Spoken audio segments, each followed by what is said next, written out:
Hello there, and welcome back to War Thunder. So today we're taking a step back and looking at old content and not just new content, which will resume shortly. But for today, I wanted to show you a gameplay in the Tiger 2P, and this beauty is one hell of a beast.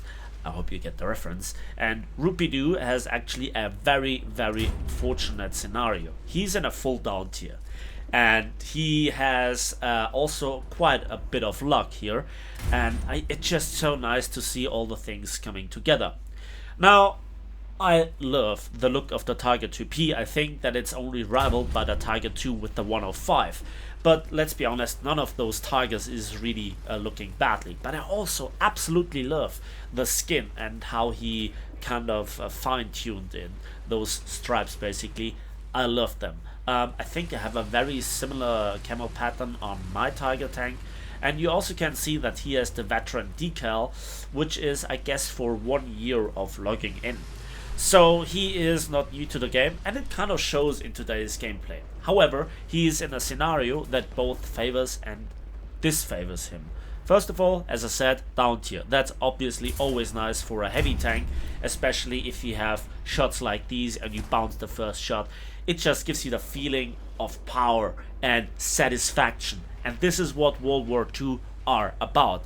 Regardless if I'm in a Soviet tank, an American tank, a British tank, or a German tank, it doesn't really matter. They always feel kind of real tanks, significantly better than, first of all, in other games, and then the high tier stuff where it's just high tier Call of Duty, for me personally.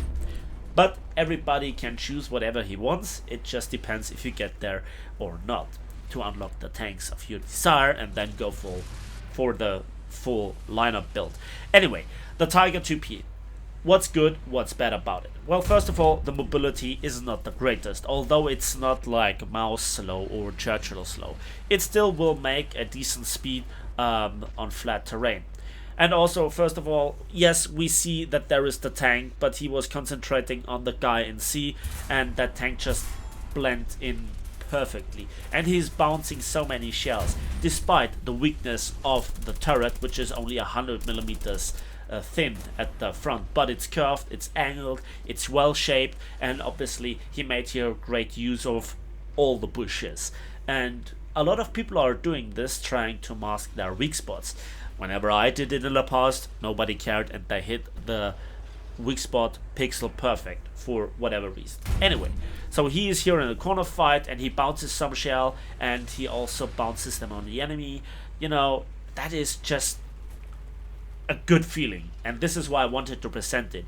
It's just fun to watch, and it must be even more fun and full of adrenaline pumping through your blood.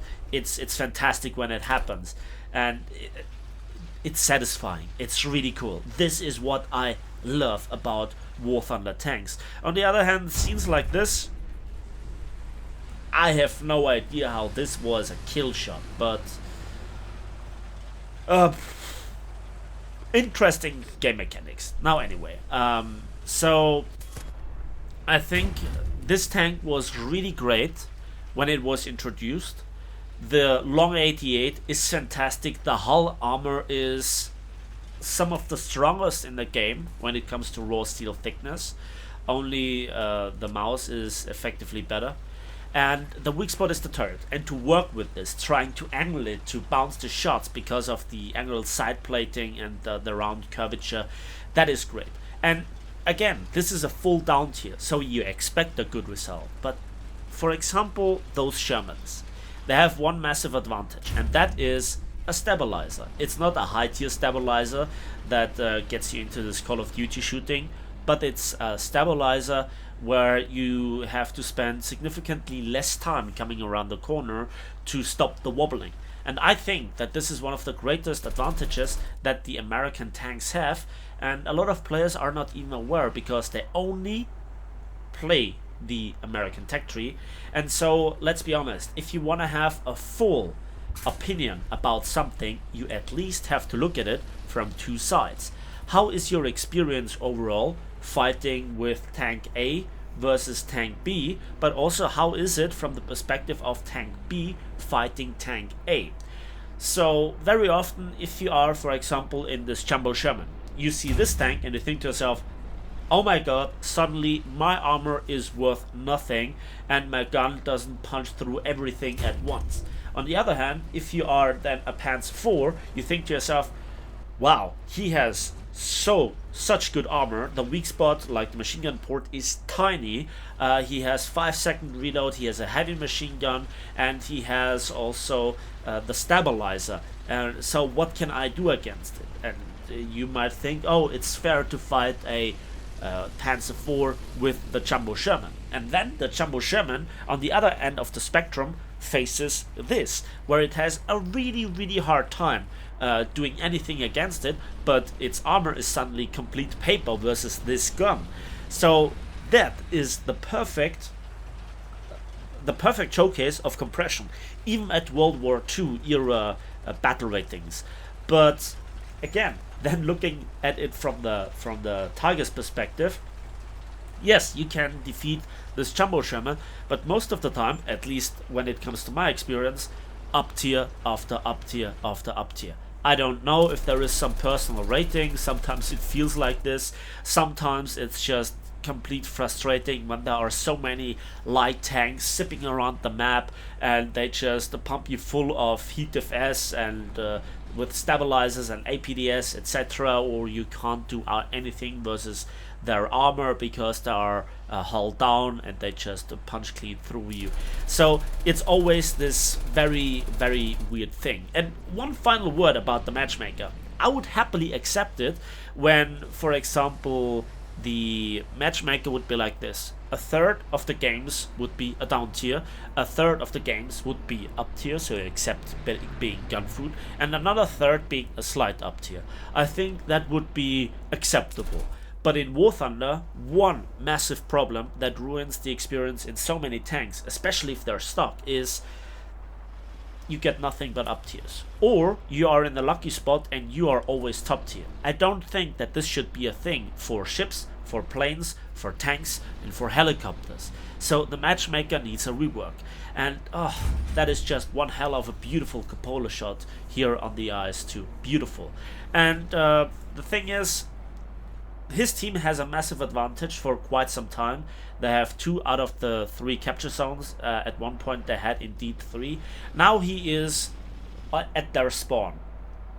And a lot of people say that this is spawn camping. I want to say 2 things about this. First of all, I hear your comments and I agree with you. But there are various different options for spawn camping, right? First of all, he has the advantage. And at the moment where he got his kill number 14, he sees that B gets contested and also C, so they lose all their objectives and he's turning around. He is not out there for all the kills. He also wants to win the game. And now he turns around. That the map design is the way that it allows for those actions as easily as this, is not his fault, it's Gaijin's fault. And I was always against this kind of map design from day one. Point number 1. Point number 2, he's now turning around and tries to go for the objective, and so is the rest of his team. They were before that pushing the spawn after they had the advantage, after they got the objectives. And you can see that there are only 2 enemy tanks remaining, so there were so few tanks remaining that they thought they just could end the game. Another thing is, very often I read the comments complaining about spawn camping in the comment section. And I know those people, some of them, I remember those names. And guess what? The very fucking next game, I see them doing the very exact same. Without ever thinking about the objective. Isn't that a bit hypocritical? Just asking. Anyway, so he wants to support the fight in the middle, where he could support also long-range shooting into C, as far as you can talk about long-range shooting. And again, those city fights. I'm not a fan of this. I think that they leave too many things to chance. And here, Roope00 was really lucky in many ways. With the matchmaking, the down tier, and also the shells that he bounced, because something like a T-34-85 or T-44 or the M4 series with the 76, they can easily penetrate the flat part of the turret front with the APCBC round, and very often one-shotting this tank. But anyway, I digress. That was one hell of a battle. Finally, a well-deserved result for Roope00 with 14 kills and 1 assist. And look at this screenshot direct from the end results. We can already see it is really great looking. Let's have a quick look at the post-battle results. 101,000 silver lines and 9,600 modification research points, because this tank is not even fully upgraded, and for the grind for the M48 Super, 3,800 due to the rank penalty. Anyway, I think that this was a well played battle. It was lucky, it was satisfying. The environment, the city environment, was not ideal, and yet he did the right choices. The combination of decision making, shooting, and situation awareness, and all the things coming together were just in a battle that was satisfying to watch. So thank you, Roope00, for sending it in. I enjoyed it, and I hope so did you. That's it for me today, so thanks for watching, thanks for listening. Please give this video a like if you did, subscribe if you want to see more, and we'll see each other on the waves, in the skies, and on the battlefields of War Thunder.